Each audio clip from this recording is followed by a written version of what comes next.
Have you ever stared at a source text knowing you get it, like, perfectly, Yeah. but then you just freeze up trying to put it into your own words for a summary?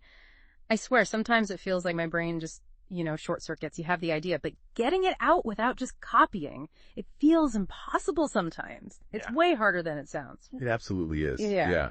And that feeling, that kind of tightrope walk between representing the idea accurately and, well, accidentally plagiarizing, that's a huge challenge. And not just for new writers, really, but for anyone doing academic writing. That line between what's okay borrowing and what's unintentional copying can feel incredibly blurry. That blurry line you mentioned, that's exactly why we're doing this deep dive today. We're not just talking about paraphrasing and academic stuff. We're actually digging into a fascinating 2006 study by Keck. The idea is to give you a clearer picture of what paraphrasing really involves, the different ways writers do it, and crucially, why these differences matter, especially when we're trying to avoid that unintentional copying. Right. And Keck's paper, the use of paraphrase in summary writing, a comparison of L1 and L2 writers. It doesn't just look at how writers paraphrase. It actually develops this really groundbreaking way to categorize the different types, which is what really lets us get into the nuances of this whole challenge. Okay, so before we jump into Keck's work, which sounds super interesting, let's just set the stage a bit. Why is paraphrasing such a fundamental skill in academia, but also so tricky? Why does it matter so much? Well, it's everywhere. It's truly ubiquitous. Universities expect students to draw from sources for pretty much everything, right? Lab reports, article summaries, critiques, big research papers.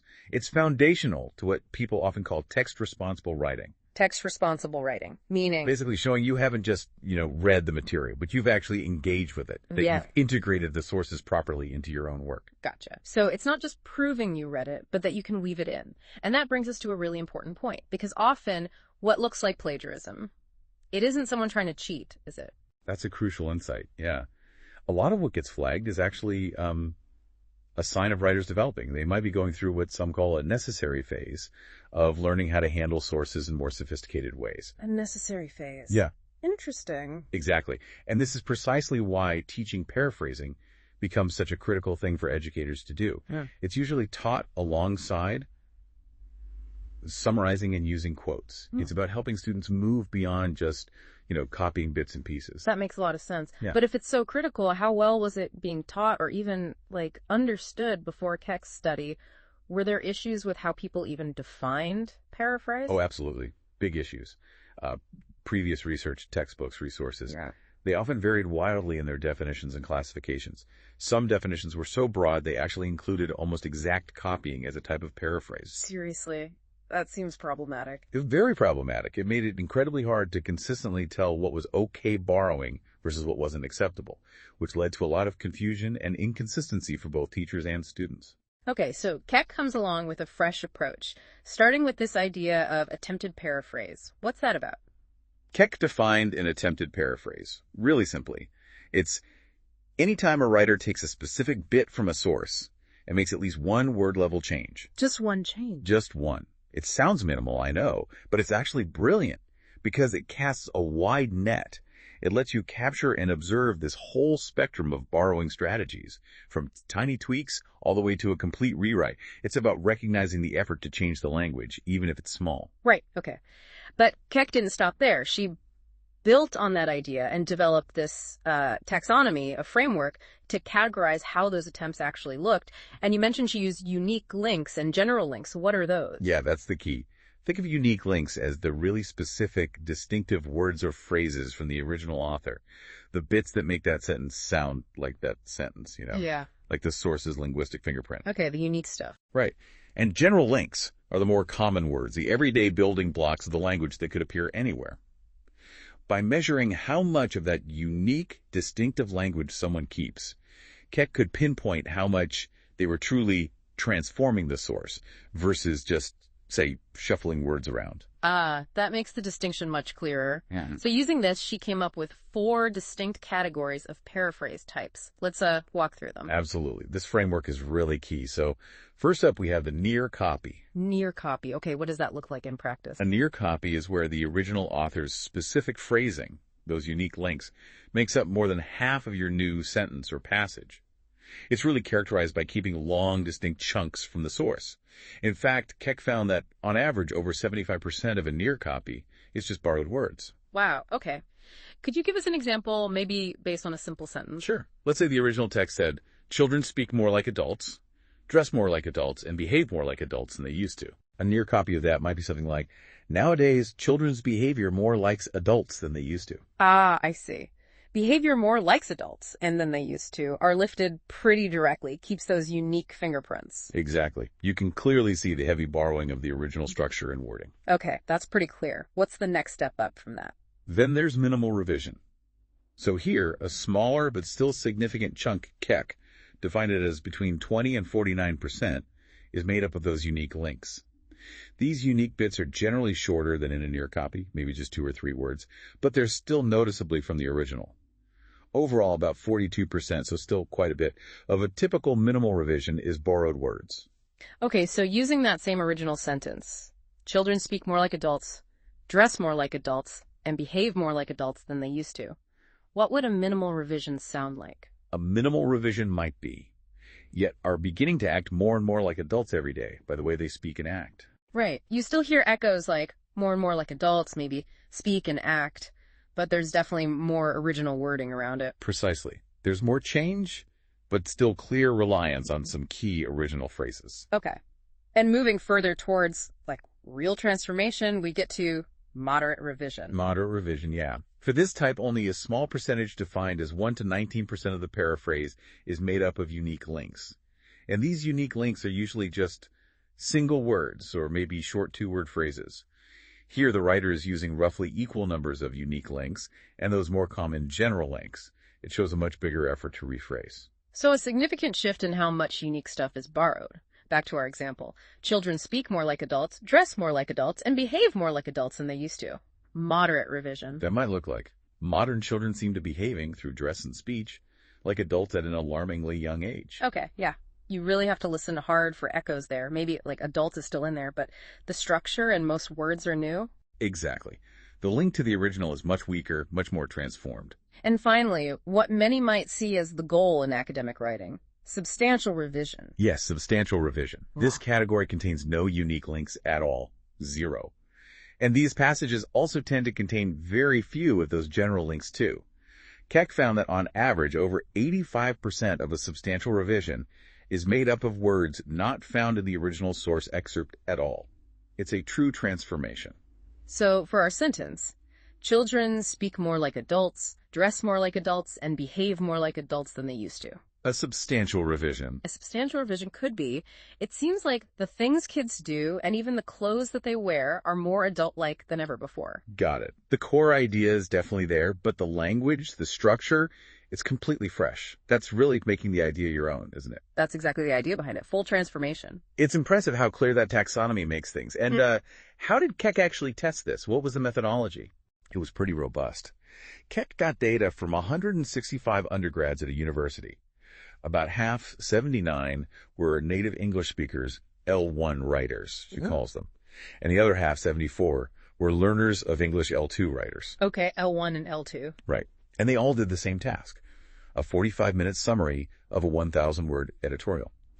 The setup was specifically designed to encourage paraphrasing and to get them to focus just on the main ideas, not giving their own opinions. This ensured the focus stayed squarely on how they borrowed from the text. Makes sense. So what happened when they compared the L1 and L2 writers? Were there big differences in how they paraphrased? Well, some of the initial findings were quite interesting, maybe even surprising.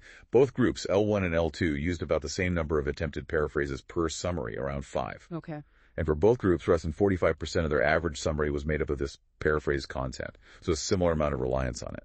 And importantly, for both groups, paraphrasing was way more common than just copying word for word. Exact copying was actually pretty rare overall. But you said overall, were there still some differences, maybe in that rare exact copying? Yes, there was a difference there. While it was rare for both, the L2 writers, the English learners, did use significantly more exact copies. It made up less than 5% of their summary text, which is still small, but is noticeably more than the L1 writers, who used less than 1%. Okay, so a slight difference in direct copying. But the big story seems to be in the types of paraphrasing used, right? This is where that taxonomy really helps us see what's going on. Precisely. This is where the really significant differences emerged. L2 writers use significantly more near copies. Much more. The ones that are very close to the original. Exactly. Nearly 17% of an average L2 summary was made up of near copies. Compare that to only about 5% for an L1 summary. And maybe more telling, most L2 summaries contained at least one near copy, while most L1 summaries did not. Wow, that's quite a gap. So L2 writers were much more likely to be making only those minimal changes. What about minimal revisions? The next step up. Interestingly, for minimal revisions, there was no significant difference between the L1 and L2 writers. Both groups used them quite frequently. They made up about 15% of the summaries for both. Huh. So that middle ground is common territory. Seems like it. It suggests it's a common strategy for undergrads, kind of regardless of their primary language background. Okay, but what about the more sophisticated types? Moderate and substantial revisions, the ones involving real transformation. Yeah, here the difference flips. L1 writers, the native English speakers, use significantly more of these. For moderate revisions, it was 15% for L1 writers versus only 8% for L2 writers. Okay. And for substantial revisions, the most transformed type, it was 11% for L1 writers compared to just 4% for L2 writers. That's a pretty stark difference at the top end. So what does this suggest? Why might L2 writers be using fewer of those moderate and substantial revisions? Well, it raises this really important question about linguistic competence. The study suggests it might stem from L2 writers not yet having the full range of linguistic resources, vocabulary, grammar, syntax options needed to make those really extensive changes. Right. It takes skill to rephrase complex ideas. Exactly. Think about changing a phrase like raising women's wages into something like the increase in salaries for women. That requires knowing synonyms, understanding different grammatical structures, noun phrases versus verb phrases. It's complex. It's not just knowing words, it's knowing how to manipulate the language. Precisely. Yeah. And L2 writers might still be developing that full toolkit, making those deeper revisions more challenging. So what does all this mean for you, the listener, especially if you happen to be an L2 writer and English learner trying to navigate academic English? Well, for L2 writers specifically, these findings are pretty crucial. They highlight that international students might be less aware that near copies, that heavy borrowing, are often considered unacceptable, even a form of plagiarism in many Western universities. That's huge for avoiding accidental trouble. Absolutely.